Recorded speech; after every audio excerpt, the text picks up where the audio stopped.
Bonsoir les amis, fratelli Juventini, bienvenue dans cette nouvelle vidéo post-match Cremonese-Juventus qui se termine par le score de 1-2 pour la Juve qui s'impose donc grâce à deux buts des deux latéraux, première mi-temps Kostic, deuxième mi-temps Cambiaso.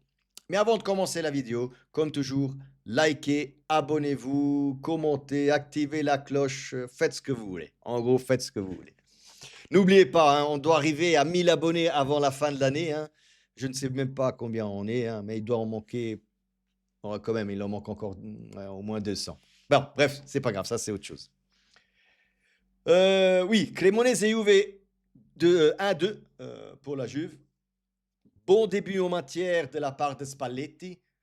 Je l'avais dit hier qu'il n'allait sans doute pas révolutionner la Juve, enfin, ou la tactique de jeu, mais il y a eu quand même quelque chose, hein, où, en gros, on savait depuis hier que Ildiz ne jouerait pas, que Kelly ne jouerait pas, hein, il n'était même pas convoqué. Et Spalletti, alors aujourd'hui, donc, on a joué un 3-4-1-2, hein, comme face à l'Udinese. Je pense qu'il n'a pas changé grand-chose, Spalletti, sauf que on s'est retrouvé avec un Cop Miners, les amis, un Cop Miners en tant que défenseur gauche dans les trois défenseurs. Donc Cop Miners, Gatti, Kalulu. Donc moi, ça m'a franchement étonné quand j'ai vu je dis waouh, on l'avait jamais encore vu là, mais oui. Alors je ne sais pas si c'était parce qu'on avait une urgence derrière et on devait jouer le 3-4-1-2 et on n'avait pas quel. Je ne sais pas. Qu'est-ce qu'a pris Spalletti pour s'inventer un Cop Miners? Et je vais vous dire franchement, il n'a fait aucune erreur ce soir, hein, Cop Miners. Aucune erreur. Donc je peux même pas, on peut pas lui mettre une note négative à Cop Miners ce soir parce qu'il était présent, il a bien joué, il a bien défendu en tant que défenseur. Donc franchement, ce soir, rien à dire. Donc voilà, Prontivia, on part sur les chapeaux de roue. La Juve tout de suite très très agressif, très très haute et bah, ça ne manque pas, hein. En deuxième minute, Kostic marque le premier but pour la Juve. Et puis on continue en première mi-temps, on fait vraiment du beau jeu. Alors je dis que c'est une bonne Juve et pas une super Juve, hein, encore attention, hein, les amis, hein. C'est une bonne première mi-temps de la part de la Juve qui joue toujours en attaque. Di Gregorio quasiment n'a pas touché un seul ballon, si je ne me trompe pas, en première mi-temps. Donc on loupe comme toujours, hein. Je pense qu'en première mi-temps, on tire 4 ou 5 fois au but, une fois Vlahovic, deux fois Locatelli qui prend un poteau aussi, Openda, enfin bref, on tire 4-5 fois. Audero qui à chaque fois la sort, ou nous on la met à 10 centimètres du poteau, comme toujours. Mais bon, franchement, on rentre dans les vestiaires en première mi-temps. J'ai un petit sentiment de pas de quelque chose de non accompli. Parce que franchement, je pense qu'en premier mi-temps, on méritait largement le 2, voire même 3-0, pourquoi pas. Mais on avait vraiment bien joué. La Cremonese n'a fait que se défendre quasiment. Elle est très rarement montée. Et les peu de fois où elle est montée, Kalulu, Gatti et Cop Miners, je le redis, Cop Miners. Donc, non, non, c'est bien Cop Miners, défenseur gauche. Donc, étaient là et ont très bien défendu sur cette partie-là. On va dire ça comme ça. Après je ne l'ai pas dit, hein, donc, comme j'ai dit, Di Gregorio, Cop Miners, Gatti et Kalulu. Au milieu de terrain, donc latéral gauche, Kostic, Locatelli, Thuram et Cambiaso côté droit. Donc, encore une fois, il a reproposé un Cambiaso, donc pied gauche, côté latéral droit. Et je trouve, franchement, les amis, là, on va revenir sur Cambiaso. Vous savez que j'ai souvent tapé sur Cambiaso. Mais là, il faut dire que ce soit face à l'Udinese et face aujourd'hui à Cremona contre la Cremonese, bah, Cambiaso, côté droit, latéral droit, bah, ne me déplaît pas du tout. Franchement, j'ai même l'impression qu'il joue mieux à droite qu'à gauche. C'est tout vous dire. C'est tout vous dire. Et devant, un trio inédit, Openda, Vlahovic, McKennie. McKennie aussi, très bonne note. Je trouve qu'il a très bien joué à la place, donc euh, comme troisième là. Non, franchement, euh, On a vu du beau jeu. Beaucoup de ballons di prima, donc à une touche de balle, ce qu'on voyait très rarement avant avec Tudor. Donc beaucoup de ballons en une touche de balle et dû à cette une touche de balle, ben, on se libérait vite des adversaires ou on sautait une ligne de jeu. Donc franchement, très bonne première mi-temps, hein, rien à redire. Puis on rentre en deuxième mi-temps, et là, je vais vous dire franchement, hmm, c'est la Cremonese qui revient un peu, pas à l'assaut, hein, je vais pas dire ça, mais voilà, qui commence un peu à jouer. Alors nous, c'est clair, on recule aussi.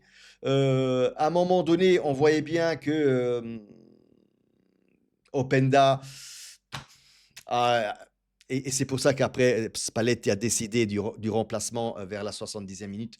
Openda, selon moi, il rate un but là. Alors, Openda, je l'ai déjà dit dans l'autre vidéo, pour moi, Openda fait des excellents mouvements, mais des mouvements vraiment précis, des bons mouvements. Et encore ce soir, que ce soit en première mi-temps et en deuxième mi-temps, il a encore fait de super bons mouvements. Mais au niveau finalisation, et quand je dis finalisation, ce n'est pas que les tirs au but, non, c'est la décision finale. Est-ce qu'il doit donner le ballon à quelqu'un? Est-ce qu'il doit la remettre en retrait? Ou est-ce qu'il doit tirer? Ben, il a toujours, mais toujours pris la mauvaise décision. Je ne sais pas ce qu'il a, ce joueur. Je pense qu'Openda a besoin d'un but. Il a besoin d'un but, qu'il marque un but pour qu'il se débloque mentalement, je pense. Et après ça, je pense que ça ira mieux. Mais là, encore une fois, ce soir, comme face à Udinese, à chaque fois, il a pris les mauvaises décisions sur la dernière passe. Voilà, c'est le sentiment qu'il me donne. Vlahovic, très bien, encore une fois, il s'est démené à droite et à gauche. Malheureusement, aujourd'hui, il n'a pas marqué. Mais il le méritait hein, aussi en première mi-temps, soit. Donc après cette encore une fois énième erreur de Openda, Spalletti qui s'énerve un peu, décide de le remplacer par Kiko Conceição côté droit. Donc qu'est-ce qui se passe, c'est que McKennie revient du côté gauche, hein, toujours avec un McKennie, Vlahovic et Francisco Conceição. Et voilà, eh ben, ni une ni deux, hein. Francisco Conceição, il lui a fallu 5 minutes. Il dribble. Il remet le ballon en arrière sur Cambiaso et Cambiaso marque le deuxième but. Donc voilà, les deux buts des deux latéraux aujourd'hui. Que ce soit, pour moi, les deux meilleurs sur le terrain ce soir, c'est clairement les deux latéraux. C'est Kostica. Et pas seulement pour les buts qu'ils ont marqués, mais pour la prestation, attendez, parce qu'il faut que j'arrête un peu de ce côté-là, pour la prestation qu'ils ont fait, les deux latéraux. Donc, franchement, très bons les deux. Et puis, sur le 2-0, où on croit que tout est fini, forcément, eh ben là, on commence aussi, encore une fois, à gaspiller avec Francisco Conceição, avec Openda, pas Openda, avec Vlahovic. Voilà. Franchement, ce soir, on a beaucoup gaspillé, surtout en première mi-temps. Peu lucide, surtout en deuxième mi-temps, on était peu lucide devant le but sur le même Thuram. Enfin, voilà. On voit qu'on est fatigué aussi, hein. Y a rien à dire. Kostic, à un moment donné, donc après, il l'a remplacé. Kostic sur le côté. Cambiaso est venu à gauche. Et il a mis Joao Mario de l'autre côté. Kostic n'a pas 90 minutes dans les jambes. Ça se voit. Ça s'est vu contre l'Udinese et ça s'est vu encore ce soir. Je pense qu'il a besoin encore beaucoup d'entraînement pour qu'il vienne à sa top forme et pour jouer 90 minutes, franchement. Donc là, il a fait rentrer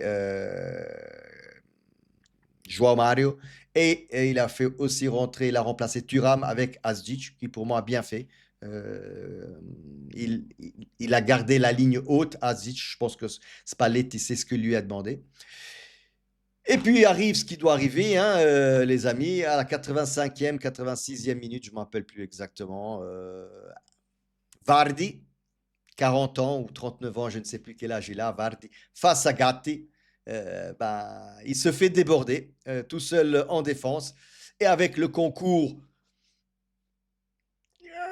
de Di Gregorio, avec le concours de Di Gregorio, la Cremonese marque le 2-1. Le seul tir au but de la Cremonese, un tir, un but. Alors, c'est clair, je le redis, hein, je le redis. La première erreur vient de la part de Gatti, qui se fait déborder de la part de Vardy. Je ne sais même pas comment, lui, il est comme ça, Vardy, il est comme ça. Je ne comprends pas comment il a réussi à se faire déborder, mais soit. Mais je vous le montrerai sûrement dans la vidéo d'analyse de demain. Hein. Vous inquiétez pas, si j'arrive à bien l'encadrer, Di Gregorio. Encore une fois, son premier mouvement, Di Gregorio, il part à gauche, donc sur son premier poteau, et puis il essaie de mettre la jambe. Et la jambe, regardez comment il met la jambe, les amis. Regardez comment il met la jambe. Il met la jambe à moitié. Il est même pas, il est pas souple, ce gars-là. Il n'est pas souple. Il n'arrive même pas à allonger la jambe, franchement, les amis. Allonger la jambe. Donc oui, le but, je vous dis franchement, le but de Cremonese, c'est 50% la faute de Gatti, 50% la faute de Di Gregorio. Je suis désolé. euh, vous allez dire que je suis trop dur avec Di Gregorio, mais voilà. Dites-moi ce que vous voulez. Moi, malheureusement, je n'ai pas, je suis désolé, je ne peux pas avoir confiance en ce gardien. Je n'ai aucune confiance en ce gardien. Je n'y arrive pas. Quand je le vois, malheureusement, ça ne va pas. Donc voilà. Comme j'ai dit, bon début de Spalletti, bonne la première de Spalletti. Il n'a pas essayé de trop changer. Euh, que dire de plus de ce match? Ok, ce n'était que la Cremonese. Maintenant, tête à la Ligue des Champions face au Sporting, à l'Alliance, encore une fois. Et puis on verra bien. Je le dis, ça c'est un match à gagner. Les 3 points de ce soir étaient très importants, comme les 3 matchs, pardon, les 3 points qui sont très très importants du prochain match contre le Sporting. Voilà. Come sempre ragazzi, fino alla fine, forza Juve.